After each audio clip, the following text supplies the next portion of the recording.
주말에 펼쳐질 K리그 클래식 경기를 미리 살펴보는 내 멋대로 프리뷰 시간입니다. 이제 K리그 클래식이 후반기에 다시 재개를 시작하게 되면서 이 코너도 오랜만에 돌아왔는데요. 두 분 좀 고심 좀 하셨어요? 네, 네. 이전에 기억이 잘 안 나요. 그래서 좀 감을 잡을 그런 좀 시간이 예. 필요해 보입니다. 맞아요. 네, 예. 저도 한 10분 동안 골똘히 생각을 해봤는데요. 오늘 골똘히 어, 생각 40 많이 분을 하시네요. 네, 제가 그 황금 축구를 위해서 하루에 1시간 정도로 골똘히 생각을 하는데 월드컵 전에 축구가 어땠는지 기억이 안 나요. 사실 조금 약간 그렇죠. 뭔가 생소한. 네, 지난 시즌 같아요. 꼭. 네. 예, 그렇습니다. 이렇게 드디어 다시 K리그 클래식이 시작이 되는데요. 이번 주말 그라운드에는 어떤 경기들이 펼쳐질지 먼저 대진부터 확인하겠습니다. K리그 클래식 13라운드 대진입니다. 먼저 5일 토요일 저녁 7시에 수원과 경남이 맞대결을 펼칩니다. 전남은 서울을 홈으로 불러들이고요. 제주도 포항과의 일전을 준비하고 있습니다. 부산과 전북의 경기는 저녁 7시 30분에 킥오프됩니다. 6일 일요일은 두 경기가 치러지는데요. 성남과 울산, 인천과 상주가 맞대결을 준비하고 있습니다. 네, 지금 보니까 대진이 후반기 첫 경기부터 좀 흥미로운 대진이 많은데 좀 기대되는 경기 있어요? 네. 일단 항상 월드컵이 끝나면 그 여파가 좀 있기 마련이거든요. 네. 그런데 제가 봤을 때 울산 빼고는 여파가 없어요. 맞습니다. 네. 그래서 뭐 다 기대가 되는데 저는 네. 특히 인천과 상주 경기. 인천과 상주 경기. 네, 상주에 송이현이- 이근호 선수가 나와서 네. 활약을 해줄 수 있을까? 약간 이런 좀 기대가 좀 있어요. 이근호 네. 선수 그렇죠? 송이현은요? 저는 제주와 포항 경기요. 제주가 네. 홈에서 강한 팀이고 네. 포항이 뭐 승승장구하고 있었다고 하지만 네. 이명주가 이제는 없기 때문에 네. 과연 이 경기가 어떻게 이루어질지 그리고 양 팀 모두 미드필더가 강하거든요. 네. 그러니까 미드필더에서의 이 중원 싸움에서 누가 승리를 거둘지에 대한 관심이 굉장히 가고 있습니다. 예, 송이현은 제주와 포항의 경기가 기대된다고 말씀을 해주셨는데 잠깐만요. 제가 실수했네요. 전남과 서울 경기가 더 관심이 납니다. 이번에 처음 네. 해설 가시잖아요. 네, 제가 해설하는 경기거든요, 여러분. 네. 전남과 서울 경기 이 경기 굉장히 궁금합니다. 그걸 깜빡하시면 어떡해요? 제가 깜빡하고 아무 생각 없이 대답을 했네요. 실수하길 바라겠습니다. 예, 알겠습니다. 이번에도 역시 내 멋대로 프리뷰는 서울과 수도권 중심의 경기들로 예측을 해볼 텐데요. 오늘 첫 번째 경기 어떤 경기인지 바로 확인해 보시죠.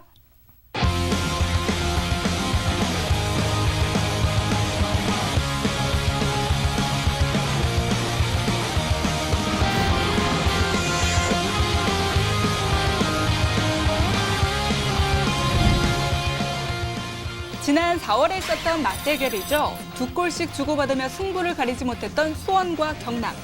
과연 이번 대결에서는 승점 3점을 가져갈 팀이 생겨날까요? 빅버드를 뜨겁게 달굴 수원과 경남의 후반의 첫 경기.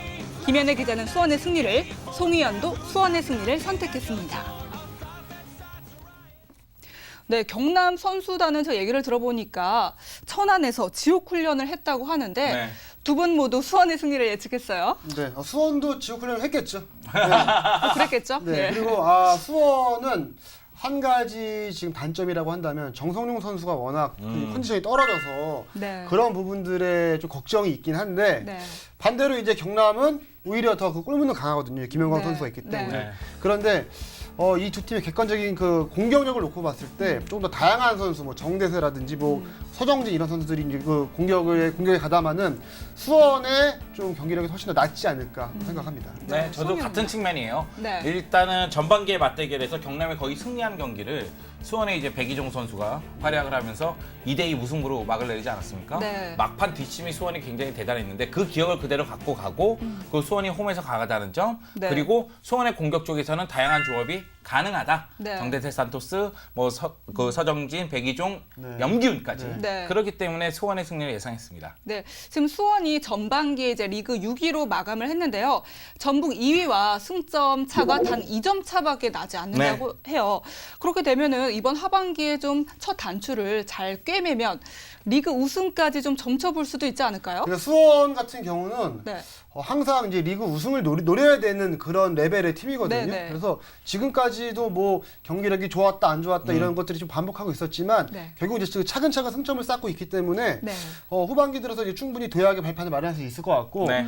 정성용 선수가 최근에 욕을 많이 먹었지만 네. 이제 K리그에서는 정말 그 파이어한 모습을 한번 보여주지 않을까 싶어요. 네. 저도 이제 수원이 상세를 타려면은 수비 네. 쪽이 약간 문제라고 생각을 해요. 네. 정성영 골키퍼뿐만이 아니라 수비 쪽에서도 안정감을 유지를 해야지만 네. 상세를 탈 수 있을 것 같고 그래야지만 우승을 노릴 수 있을 걸로 보입니다. 예, 말씀하신 것처럼 정말 수원이 좀 수비적인 부분을 잘 보강을 해서 과연 상승세를 달릴 수 있을지 기대를 해보도록 하고요.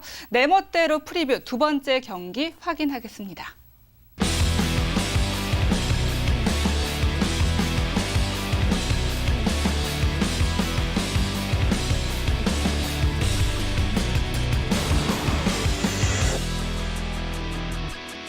Yeah. 2014 시즌 개막전에서 만난 전남과 서울이 또다시 후반기 첫 경기에서 격돌합니다. 전남에게 쓰디쓴 패배를 맛본 서울이 과연 이번에는 복수에 성공할 수 있을까요? 김현애 기자 서울의 승리, 송희연은 무승부를 예상했습니다. 네, 송영주 의원, 이번 네. 전남과 서울의 경기, 네. 전남 광양에서 이제 경기를 중계를 TBS에서 하시는데 네. 지금 예측해 보신 거 보니까 무승부를 예상을 하셨어요. 네. 왜죠? 일단은 이제 네. 전남에서 네. 해설을 하기 때문에 전남 팬들에게 욕듣기도 싫고 또 이제 서울 팬들이 우리 황금 축구를 너무나 사랑하지 않습니까? 그렇기 네. 때문에 서울 팬들에게도 욕듣기 싫고 네. 그래서 양다리를 좀 걸치는 그런 모습이라고 보면 되겠는데 하지만 네. 네. 제가 뭐 그냥 이렇게 말씀드리는 거지 전력적인 측면을 봤을 때 전남이 이미 전반기에 서울에 승리를 거뒀기 때문에 힘을 홈에서 발휘할 것 같고 서울 같은 경우에는 물론 여전히 네. 공수에서 문제가 있긴 하지만은 네. 이제는 수비 쪽에서 전반기 때 여러 가지의 실험이 이제 안정감을 찾고 공격 쪽에서도 힘을 발휘하지 않을까. 그리고 이제 해설위원회에서 다시 선수로 돌아온 차두리 선수가 네. 우리 대표팀 경기를 보면서 속으로 나도 뛰고 싶다. 이런 생각이 많았기 때문에 전남전에서 차미네이터 같은 모습을 좀 보여주지 않을까 이런 생각을 본다면 무승부 이렇게 예상을 하는 거죠. 그런 네. 이유로. 예, 김현애 기자는요. 서울 같은 경우는 시즌 초반이 좋지 않았지만 네. 그 전반기 막판쯤에는 경기력이 괜찮았거든요. 특히 네. 수비가 안정된 모습이 많이 있었어요. 뭐 네. 오스마르 선수도 있고, 그다음에 김주영, 김진규, 거기다가 뭐 차두리, 김치우 선수까지 이렇게 후방을 좀 지키는 선수들이 든든하기 때문에 네. 적지에서도 분명히 한 골만 넣으면 좀 승리로 갈 수 있지 않을까 네. 그렇게 예상을 합니다. 예, 알겠습니다. 사실 서울이 좀 전반기에 고전을 했던 이유가 그 전남과의 개막전에서 패배가 좀 그런 요인이 되지 않나 그런 생각이 드는데요. 이번 서울 경기 정말 어떤 경기, 복수 혈전을 성공할 수 있을지 기대를 해보도록 하겠습니다. 그렇다면 서울 전남전에 관전 포인트가 있다면 좀 두 분 생각하신 거 좀 얘기해 주시죠. 네, 제가 생각하기에는 이 경기는 한 방이에요. 네. 한 방의 승부. 그렇기 어. 때문에 누가 선제골을 넣을 수 있느냐? 요것이 이 경기의 관전 포인트 같습니다. 네, 제가 봤을 때는 한 방의 승부가 저도 맞다고 생각을 하는데 네. 그런 면에서 양팀 골키퍼 중에 누가 더 실수를 하지 않느냐인 것 같아요. 최근에 월드컵을 보면은 정말 믿기지 않는 슈퍼 세이브로 이 팀을 패배에서 구해낸 선수들이 많이 있었잖아요. 네. 뭐 김용대와 김병지 모두 그런 능력이 있기 때문에 네. 또 이 두 선수가 고향 선후배 사이예요. 네. 그래서 이 두 선수 중에 누가 더 안정적인 모습을 보여주느냐가 승부의 관건이 될 것으로 보여집니다. 네, 알겠습니다. 두 분의 관전 포인트 얘기 잘 들어봤고요. 다음 예상해볼 경기 지금 만나보겠습니다.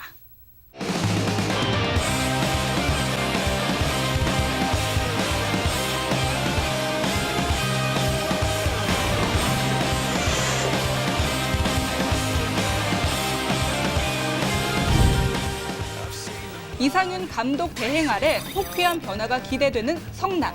월드컵 스타들의 귀환으로 더욱 주목받고 있는 울산. 성남과 울산의 화력 대결, 그 승자는 김현애 기자 울산의 승리, 송희연도 울산의 승리를 예상했습니다.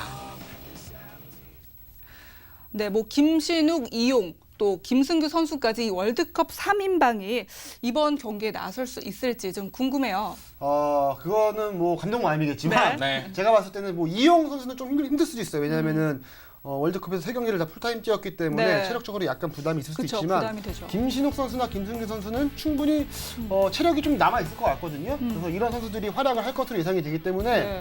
아무래도 최전방과 최후방이 강한 울산이 성남보다는 조금 더 유리한 경기를 펼칠 수 있을 것 같아요. 네, 송이현은요? 네, 제가 조민국 감독을 좀 알거든요. 네. 네, 그분은 저를 잘 모르시고요. 제가 그분이 이제 울산 미포조선 감독 때부터 네. 해설을 했기 때문에 스타일이 좀 아는데 스타팅 멤버에 큰 변화를 주는 걸 좋아하진 않습니다.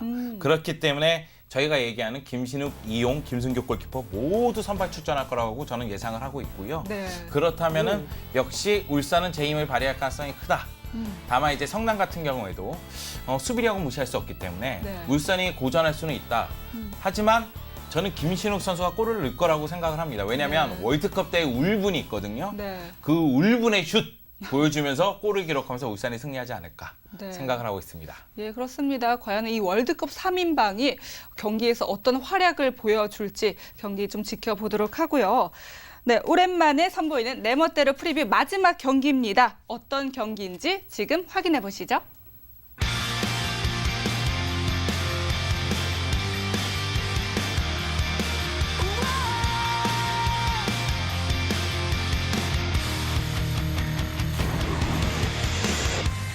I might have so far to go, and the moments left behind. 더 이상의 추락은 허락하지 않는다. 후반기 반격의 준비를 끝낸 12위 인천과 11위 상주의 벼랑 끝 대결. 김현애 기자 무승부, 송희연은 인천의 승리를 선택했습니다.